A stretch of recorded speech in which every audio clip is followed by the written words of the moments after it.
নিরামিষের দিনে বাঙালির ডাল ভাতের সাথে কিন্তু মুচমুচে কিছু চাই, যেমন পাঁপড় ভাজা তো থাকেই, তার সাথে যদি এরকম একটা মজাদার কিছু বানিয়ে ফেলা যায় তাহলে কেমন হয়। ঢ্যাঁড়স দেখলে কিন্তু অনেকেই নাক সিটকোয় আর বিরক্ত হয়ে যায়, কিন্তু যদি ঢ্যাঁড়সের এই টেস্টি রেসিপিটা একটিবার বানানো শিখে যাও, কিন্তু ঢ্যাঁড়স দেখলে আর বিরক্ত লাগবে না। রেসিপির নাম হচ্ছে কুরকুরি ভেন্ডি বা মুচমুচে ঢ্যাঁড়স। এবার সাউন্ডটা শোনো, কতটা মুচমুচে করেছিলাম। একদম এই রকমই পারফেক্ট কুরকুরি ভেন্ডি বানানোর জন্য তোমাদেরকে নিয়ে নিতে হবে প্রথমেই মিক্সার গ্রাইন্ডারে 1 টিস্পুন গোলমরিচ। এখানে তোমাদেরকে মাথায় রাখতে হবে একদম কিন্তু মশলাতে জল পড়বে না। 1 টিস্পুন গোলমরিচের সাথে নিয়ে নেবে 2 টিস্পুন গোটা ধনে, সাথে নিয়ে নেবে 1 টিস্পুন গোটা জিরে। এরপর মশলাতে অ্যাড করব একটা স্পেশাল ইনগ্রিডিয়েন্টস, যেটা সাবস্টিটিউটটাও তোমাদেরকে বলে দেব। এটা হচ্ছে সাইলন দারচিনির গুঁড়ো, যেটা আমি বাড়িতেই বানিয়েছি। সাইলন দারচিনি একটু আয়ুর্বেদিক প্রপার্টিজ বেশি আছে আর সেন্টটাও একটু বেশি হয়। তো তোমরা যদি সাইলন দারচিনি না পাও তাহলে তোমরা নর্মাল দারচিনিও দিতে পারো। সাথে দিয়ে দেবে 1 টিস্পুন হিংও আর 2টো কাঁচা লঙ্কা। আমি আমার যেহেতু গোলমরিচ দিয়েছি তাই 2টো কাঁচা লঙ্কাই দিলাম, কারণ অতিরিক্ত ঝাল হয়ে গেলে তো ভালো লাগবে না বা খেতে চাইবে না সবাই। এবার এটাকে একদম গ্রাইন্ড করে নাও। দেখো সুন্দর গ্রাইন্ড হয়ে যাবে জল ছাড়াই। এই দেখো এরকম বেশ ঝরঝরে মতন হবে। এরপরে দিয়ে দেবে 1 ইঞ্চি মতন আদা কুচি। এখানে আমি যে পরিমাণ ঢ্যাঁড়স নিয়ে রেখেছি দেখো প্লেটে, সেই পরিমাণ ঢ্যাঁড়সের জন্য আমি এই পরিমাণ মশলা করলাম। তাহলে তোমরা বেশি নিলে অবশ্যই বাকি মশলার পরিমাণগুলো বাড়িয়ে নেবে। এই দেখো জল ছাড়া কত সুন্দর গ্রাইন্ড হয়েছে, ঝুরঝুরে শুকনো শুকনো সুন্দর একটা মশলা প্রিপারেশন রেডি হয়ে গেল। এরপরে কিন্তু অনেকেই ভিডিওটা স্কিপ করে যাবে, কিন্তু আমি বলবো স্কিপ না করে কোটিংটা দেখে যাও, মানে কিভাবে ঢ্যাঁড়সটাতে আমি মশলাটা মাখাচ্ছি বা কী রকম রেশিও ইউজ করছি সেটা কিন্তু দেখার ব্যাপার আছে। কতক্ষণ ধরে ম্যারিনেট করছি সেটাও দেখার ব্যাপার আছে। এবার আমি প্রো রাঁধুনিদের কথা বলছি না, যারা মশলা দেখেই বুঝে ফেলে যে কি কি দিয়ে বানাতে হবে। এখানে প্রথমে দেখো আমি ঢ্যাঁড়সটাকে এরকম কয়েন সাইজ করে কেটে নিচ্ছি। এর থেকে বড় সাইজ করে কিন্তু কেটো না, তাহলে কিন্তু জিনিসটা মুচমুচে কম হবে আর কোটিংটা ভালো আসবে না। তাই এই সাইজের করে কেটে নেবে। চলো আমার সমস্ত ঢ্যাঁড়সটা কাটা হয়ে গেল। এরপর ম্যারিনেশনের পালা। একটা লার্জ মিক্সিং বোলের মধ্যে সমস্তটা ঢেলে নেবে। আর এখানে ম্যারিনেশনের জন্য আমি 2টো পর্যায় বা 3টে পর্যায় ইউজ করব। প্রথম পর্যায়ে আমি 1 টিস্পুন মানে স্বাদ মতন লবণ দেব, যতটা প্রয়োজন। আর এখানে কিন্তু লবণটা একবারেই যাবে, বারবার যাবে না, কেননা তুমি চেক করে দেখতে পারবে না যে লবণটা কেমন হলো।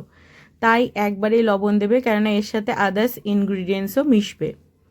এখানে ফার্স্ট ম্যারিনেশনটা লবণ দিয়ে হবে, সেটা কিন্তু হবে 5 থেকে 7 মিনিটের জন্য। এটা লবণটাকে মিক্স করে ঢেকে রাখো, তাতে করে ভেন্ডিটা মজে যাবে। এরপর কড়াই গরম করতে বসিয়ে দাও আর একদম ফ্লেমটা লোতে করে রাখো।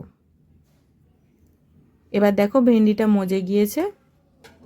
এরপরে যে মশলার প্রিপারেশনটা করলাম সেই মশলাটা মেশানোর পালা। দেখো কত সুন্দর কোটিংটা হয়েছে, এই দেখো। এরপরে মিশিয়ে দাও প্রিপেয়ার করা মশলাটা। একদম ভালো করে সুন্দর করে মেশাতে হবে। এই মেশানোর পর আবার 2-3 মিনিট রেখে দেব। এই ম্যারিনেশনের ওপরেই কিন্তু নির্ভর করছে যে ভেন্ডির গায়ে কতখানি কোটিংটা থাকবে। আমি এখানে শাহি গরম মশলা ইউজ করছি, তোমরা নর্মাল গরম মশলা ইউজ করতে পারো। আর কালারের জন্য দিয়ে দিচ্ছি এই পর্যায়ে কিছুটা হলুদ। এবার ভালো করে সমস্তটাকে মেশাবো। যাতে সমস্ত ভেন্ডির গায়ে মশলাটা ভালো করে কোট হয়ে যায়, কোনো মশলা যেন আলাদা করে না থাকে। এরপরে মেশাবো 2 টেবিল চামচ বেসন। এটা কিন্তু আমি ছোলার ডালের বেসন ইউজ করেছি, তোমরা মটর ডালের বেসন ইউজ করতেই পারো, তাতে কোনো স্বাদের হেরফের হবে না। এবার এটাকে ভালো করে কোট করে নাও। দেখো ভেন্ডির গায়ে কিন্তু কোটিংটা পারফেক্ট হয়েছে। এখানে কিন্তু পারফেক্ট মেজারমেন্ট বলতে পারবো না, তোমাদেরকে মিশিয়ে মিশিয়ে দেখতে হবে যে কোটিংটা কেমন হলো। এবার চালের গুঁড়ো দিয়ে দেব 2 টেবিল চামচই। মানে এখানে আমি এই পরিমাণ ভেন্ডির জন্য আমার আন্দাজ মতন 2 টেবিল চামচ বেসন আর 2 টেবিল চামচ চালের গুঁড়ো নিয়ে নিলাম। দেখো এটা কিন্তু সুন্দরভাবে কোট হয়ে গেছে।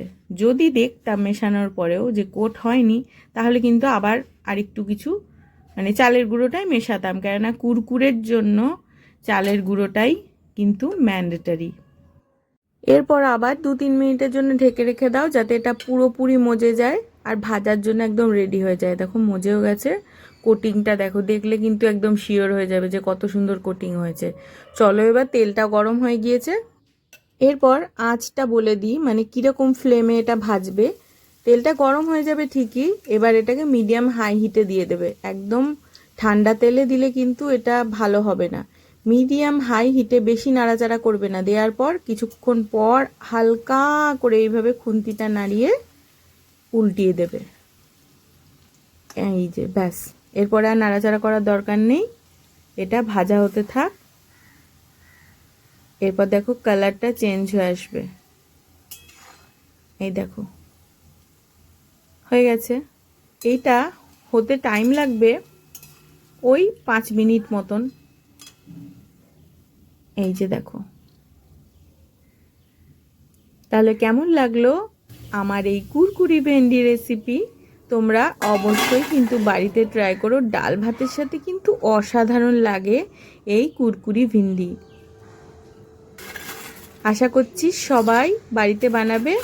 আর রেসিপি ভালো লাগলে আমার চ্যানেলটাকে, সোয়াতি হোম কুকিং চ্যানেলটাকে সাবস্ক্রাইব করে দিও। আর যারা যারা পেজ থেকে দেখছো, পেজটাকে একটু ফলো করে দিও। আজকে আসি, আবার দেখা হবে অন্য কোনো টেস্টি রেসিপি নিয়ে। সাথে থেকো সোয়াতি হোম কুকিংয়ের। সকলে ভালো থেকো, মনের মানুষকে ভালো রেখো।